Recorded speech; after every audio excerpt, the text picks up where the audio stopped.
दोस्तों आज भारत और बांग्लादेश के बीच टी20 सीरीज का पहला और सबसे इंपॉर्टेंट मुकाबला खेला गया और इस मैच में तो रोमांच की सारी हदें पार हो गईं। जहां पहले भारत के विध्वंसक बल्लेबाजों अभिषेक शर्मा और संजू सैमसन का तूफान देखने को मिला, तो उपकप्तान हार्दिक पांड्या ने तो लगातार 10 गेंद पर 10 तूफानी छक्के जड़कर क्रिकेट के 70 सालों के इतिहास की धज्जियां उड़ा दी। तो ऐसे में आज हम आपको इस वीडियो में बताएंगे भारत और बांग्लादेश के पहले टी20 का रोंगटे खड़े कर देने वाला पूरा हाईलाइट, जिसमें इन तीनों के विस्फोटक बैटिंग देखकर तो आपके भी होश उड़ जाएंगे। तो ऐसे में आप इस वीडियो को अंत तक जरूर देखिएगा, लेकिन इससे पहले अगर आप भी टीम इंडिया के बहुत बड़े फैन हैं तो आप इस वीडियो को लाइक जरूर कीजिएगा।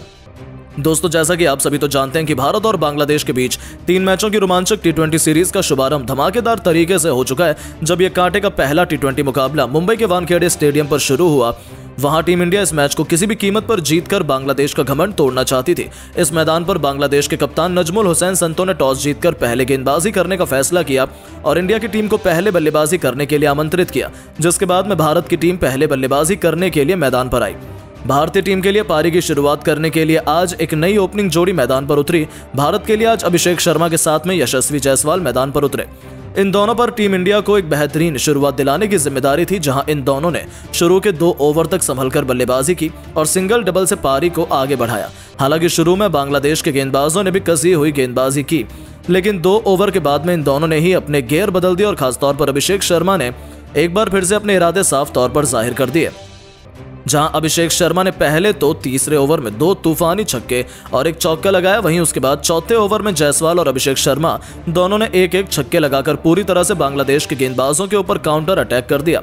इन दोनों की बल्लेबाजी से पूरी तरह से बांग्लादेश दबाव में दिख रही थी। वहीं पावर प्ले के अंतिम ओवर में अभिषेक शर्मा ने एक बार फिर से शाकिब अल हसन को टारगेट किया और इस ओवर में भी अभिषेक शर्मा ने 2 लगातार स्टेडियम पार गगनचुंबी छक्के ठोककर अपनी हाफ सेंचुरी पूरी कर ली। सिर्फ 19 गेंदों पर इस तरह से पावर प्ले के समाप्त होने तक भारत की टीम ने 71 रन बना लिए थे। अब कहीं ना कहीं जायसवाल और अभिषेक की यह साझेदारी भारत को एक बड़े स्कोर तक ले जा रही थी, लेकिन 8वें ओवर में मुस्तफिजुर रहमान ने आखिरकार भारत को पहला झटका दे ही दिया। जी हां, मुस्तफिजुर ने जायसवाल को आउट कर अपनी टीम को पहली सफलता दिलाई। जहां आपको बता दें कि जायसवाल ने भारत के लिए 15 गेंदों पर 23 रन की पारी खेली, जिसके बाद में बल्लेबाजी करने उतरे आज संजू सैमसन। जहां संजू ने जरूर आते ही कुछ बेहतरीन टाइमिंग भरे शॉट लगाए और 9वें ओवर में टीम के स्कोर को 100 रनों के पार पहुंचा दिया। आज तो संजू भी काफी अच्छी लय में दिख रहे थे और कड़क शॉट खेल रहे थे। फैंस भी भारत की बल्लेबाजी का भरपूर आनंद उठा रहे थे। इस तरह से 10 ओवर की समाप्ति तक इंडिया ने 108 रन बनाए। इन दोनों ने बांग्लादेश की टीम की नाक में दम कर दिया, एक मजबूत साझेदारी बनाई। अब संजू और अभिषेक शर्मा पर टीम को एक बड़े स्कोर तक पहुंचाने की जिम्मेदारी थी। उन्होंने सूझबूझ के साथ में बल्लेबाजी की और सिंगल डबल से पारी को आगे बढ़ाया। हालांकि 15वें ओवर में जरूर एक बार फिर से अभिषेक शर्मा ने अपने हाथ खोले और इस ओवर में अभिषेक शर्मा के बल्ले से एक बार फिर से एक चौका और 2 ताबड़तोड़ छक्के देखने को मिले। अब अभिषेक शर्मा एक बार फिर से अपने शतक की ओर तेजी से बढ़ रहे थे।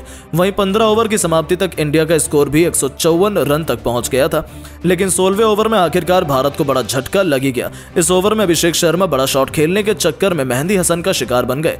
बता दें कि अभिषेक शर्मा ने इंडिया के लिए 48 गेंदों पर 92 रन की पारी खेली, जहां इस पारी में अभिषेक शर्मा के बल्ले से 7 खतरनाक छक्के और 5 चौके निकले। उसके बाद में संजू का साथ देने के लिए मैच फिनिशर खुद हार्दिक पांड्या मैदान पर उतरे। इनको बखूबी पता था कि इनको लास्ट में कैसे बल्लेबाजी करनी है। जहां आपको बता दें कि आते ही हार्दिक ने दूसरी गेंद पर एक गगनचुंबी छक्का जड़ दिया और अपना इंटेंट साफ जाहिर कर दिया, जिसके बाद संजू ने भी अपने हाथ खोले और 17वें ओवर में संजू के बल्ले से 3 टाइमिंग भरे चौके निकले। वहीं हार्दिक और संजू ने अपने विस्फोटक बल्लेबाजी से 18वें ओवर में अपनी टीम के स्कोर को भी 200 रन के पार पहुंचा दिया। अब कहीं ना कहीं पूरी तरह से बांग्लादेश बैकफुट पर नजर आ रही थी, जिसके बाद अंतिम के 2 ओवर में इन दोनों ने जो बल्लेबाजी की वो वाकई में देखने लायक थी। इन दोनों ने अंतिम के 2 ओवर में 48 रन कूद डाले, जहां अंतिम 2 ओवर में हार्दिक पांड्या के बल्ले से 6 तूफानी छक्के देखने को मिले, जिसमें से उन्हें 2 बार तो नो बॉल भी मिली थी। तो वहीं संजू ने भी 2 आसमानी छक्के और एक चौका लगाया। इस तरह से टीम इंडिया ने पहले बल्लेबाजी करते हुए 20 ओवर में 250 रन बना डाले, जहां भारत के लिए हार्दिक पांड्या ने एक बार फिर से फिनिशिंग टच देते हुए 21 गेंद पर 59 रन बनाए। इस दरमियान उनके बल्ले से 7 खतरनाक छक्के भी निकले थे। वहीं संजू ने भी 52 रन की पारी खेली। अब अगर भारत बांग्लादेश को यह मैच जीतना था तो बांग्लादेश को 251 रन बनाने थे, जो कि बिल्कुल भी आसान काम नहीं था भारत के गेंदबाजों के सामने।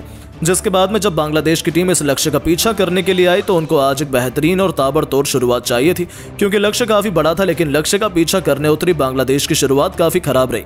पहले ही ओवर में तंजीद हसन को अर्शदीप सिंह ने इन स्विंग गेंद डालकर क्लीन बोल्ड कर दिया और इंडिया को पहली सफलता दिलाई, जहां आपको बता दें कि तंजीद अपना खाता भी नहीं खोल पाए। जिसके बाद में बैटिंग करने के लिए आए शाकिब अल हसन ने आते ही भारत के गेंदबाजों पर काउंटर अटैक किया और उनका साथ लिटन दास ने दिया। शाकिब एक छोर से लगातार ताबड़तोड़ बैटिंग कर रहे थे और तेजी से अपनी टीम के स्कोर को आगे बढ़ा रहे थे। वहीं लिटन भी उनका अच्छे से साथ दे रहे थे। इन दोनों ने देखते ही देखते सिर्फ और सिर्फ 4 ओवर में अपनी टीम को 50 रन के पार पहुंचा दिया। लेकिन अब टीम इंडिया को विकेट की जरूरत थी और उसके बाद कप्तान सूर्या ने गेंद रवि बिश्नोई को थमाई और बिश्नोई ने आते ही पावर प्ले के अंतिम ओवर में जो गेंदबाजी की उसने मैच को ही पलट दिया। बिश्नोई ने दोनों सेट बल्लेबाजों को आउट कर दिया और इंडिया को बड़ी सफलता दिला दी। जहां शाकिब ने 18 गेंद पर 40 रन बनाए, वहीं दूसरी ओर बल्लेबाजी कर रहे लिटन ने 8 गेंदों पर सिर्फ 12 रन बनाए। इस तरह से पावर प्ले के अंदर बांग्लादेश की टीम ने 62 रन बना लिए, जिसके बाद जरूर महमदुल्लाह और मेहंदी हसन ने कुछ अटैकिंग शॉट खेले और भारत के गेंदबाजी लाइनअप पर काउंटर अटैक करने की कोशिश की। खासतौर पर आज रजा काफी ही अटैकिंग बैटिंग कर रहे थे और भारत के हर गेंदबाज के खिलाफ बड़ा शॉट खेल रहे थे। हालांकि इंडिया के पास में काफी रन थे। महमदुल्लाह और मेहंदी हसन ने 10 ओवर तक बांग्लादेश की टीम को 100 रनों के पार भी पहुंचा दिया था। अब इन दोनों की कम से कम 15 से 16 की रन रेट से हर ओवर में रन बनाने थे, जो कि बेहद ही मुश्किल था। जहां 10 ओवर के बाद बड़े शॉट खेलने के चक्कर में बांग्लादेश के बल्लेबाज लगातार अंतराल पर भारत के गेंदबाजों के जाल में फंसते चले गए। खासतौर पर रवि बिश्नोई और सुंदर ने बांग्लादेश की लगभग पूरी टीम को समेट दिया। जहां आपको बता दें कि पहले तो 13वें ओवर में बिश्नोई ने 2 झटके दिए बांग्लादेश को। उन्होंने महमदुल्लाह को 30 रन के निजी स्कोर पर आउट कर दिया और इसी ओवर में मेहंदी हसन को भी 13 रन के स्कोर पर एलबीडब्ल्यू कर दिया। जिसके बाद 15वें ओवर में सुंदर ने 2 झटके और बांग्लादेश को दिए, जहां बांग्लादेश का पूरा बल्लेबाजी क्रम ताश के पत्तों की तरह बिखर रहा था। हालांकि उनके बल्लेबाजों ने लड़ाई तो लड़नी चाहिए, लेकिन वो अपनी टीम को सिर्फ 175 रन तक ही पहुंचा सके और भारत की टीम ने यह मैच बड़ी आसानी से एक तरफा अंदाज में जीत लिया। आपको बता दें कि यह सिर्फ एक प्रैक्टिस मैच था, बाकी रियल मैच पहला T20 बहुत जल्द खेला जाएगा, जिसे आप बिल्कुल भी मिस नहीं करना चाहेंगे। लेकिन दोस्तों, अब आपको क्या लगता है कि पहले T20 मैच में टीम इंडिया जीत हासिल कर पाएगी या नहीं? नीचे कमेंट करके जरूर बताएं और ऐसी शानदार खबरों के लिए चैनल को सब्सक्राइब जरूर करें। धन्यवाद। दोस्तों, पहले T20 में बांग्लादेश के खिलाफ मैदान पर तूफान आया रिंकू सिंह का। रिंकू ने महज इतनी गेंदों में ठोक डाले 90 रन और 12 छक्के। रिंकू के सामने बांग्लादेश के सभी गेंदबाज फेल होते हुए नजर आए। हालांकि इतने मेहनत के बाद भी रिंकू 10 रन से अपने शतक से चूक गए। और अगर आप भी ये मैच देखना चाहते हो, रिंकू की खतरनाक बल्लेबाजी का लुत्फ उठाना चाहते हो, तो पूरे वीडियो हमारे साथ जरूर देखिएगा। लेकिन उससे पहले चैनल को जरूर सब्सक्राइब कर लीजिए, वीडियो को लाइक करना बिल्कुल मत भूलिएगा। दोस्तों, भारत और बांग्लादेश के बीच T20 सीरीज का आगाज हो चुका है। दोनों टीमें वानखेड़े के मैदान पर आमने सामने हुई। सिक्का उछाला गया तो भारत के पक्ष में गिरा। कप्तान सूर्य कुमार यादव ने टॉस जीतकर पहले बल्लेबाजी करने का फैसला किया। भारत की तरफ से एक नई ओपनिंग जोड़ी मैदान पर गदर मचाने के लिए उतरी। अभिषेक शर्मा के साथ यशस्वी जायसवाल, इन दोनों बल्लेबाजों के कंधों पर टीम को बेहतरीन शुरुआत दिलाने की उम्मीद थी।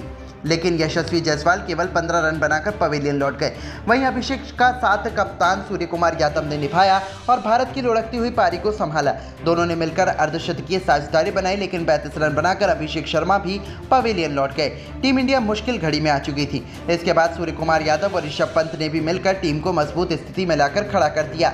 इन दोनों ने मिलकर 50 रनों की साझेदारी बनाई और सूर्य कुमार यादव ने तो अपना अर्धशतक ठोक दिया, लेकिन वो भी केवल 52 रन बनाकर पवेलियन लौट गए। अब पूरी जिम्मेदारी रिंकू सिंह के कंधों पर आ चुकी थी। भारत का स्कोर 120 रन हो गया था और हमारे 3 बल्लेबाज पवेलियन जा चुके थे। मैदान पर ऋषभ पंत का साथ देने रिंकू सिंह आए और उसके बाद रिंकू ने अपने बल्ले से ऐसा तांडव मचाया जिससे बांग्लादेश की टीम क्या कोई भी क्रिकेट प्रेमी कभी भूल नहीं पाएगा। आते ही उनका बल्ला गर्जना शुरू हो गया। शाकिब अल हसन का सामना जब रिंकू सिंह से हुआ तो रिंकू ने अपना प्रचंड रूप दिखा दिया। उनके ओवर में 1 नहीं 2 नहीं बल्कि लगातार 3 छक्के जड़कर जब इस घमंडी गेंदबाज की धज्जियां उड़ाकर रख दी और भारत के स्कोर को तेजी से आगे बढ़ा दिया। रिंकू इस मुकाबले में अलग अंदाज में नजर आ रहे थे। इनका बल्ला रुकने का बिल्कुल भी नाम नहीं ले रहा था। बांग्लादेश के हर गेंदबाजों पर टूटकर प्रहार कर रहे थे। जब रिंकू सिंह के सामने गेंदबाजी करने के लिए तस्कीन अहमद आए, तब भी उन्होंने नहीं सोचा था कि इस ओवर में रिंकू क्या करने वाले हैं। रिंकू ने एक बार फिर अपना आक्रामक अंदाज दिखाया। तस्कीन अहमद की पहली ही गेंद को रिंकू सिंह ने पॉइंट के ऊपर से शानदार छक्का जड़ दिया। इसके बाद भी रिंकू सिंह नहीं रुके। एम्पायर की ठीक ऊपर से एक और छक्का लगाकर अपना प्रचंड रूप दिखा दिया। रिंकू का जलवा भी खत्म नहीं हुआ। ओवर की 5वीं और अंतिम गेंद को भी छक्के में तब्दील कर गेंदबाज की बखिया उधेड़ दी। रिंकू भारतीय टीम के स्कोर को तेजी से आगे बढ़ा रहे थे और वो भी अपने अर्धशतक की तरफ बढ़ चुके थे। रिंकू की बल्लेबाजी देखकर भारतीय खेमा खुशी से झूम उठा था। जब एक बार फिर रिंकू का सामना शाकिब अल हसन से हुआ तब ओवर की दूसरी ही गेंद पर रिंकू ने अपना खतरनाक अंदाज एक बार फिर दिखाते हुए शानदार छक्का जड़कर उन्होंने केवल 9 गेंदों में अपना अर्धशतक ठोक दिया था। रिंकू बांग्लादेश के हर गेंदबाजों पर बेरहमी से टूटकर प्रहार कर रहे थे। रिंकू की बल्लेबाजी देखकर बांग्लादेश के गेंदबाजों के होश उड़ चुके थे। भारतीय टीम का स्कोर रॉकेट की रफ्तार की तरह आगे बढ़ रहा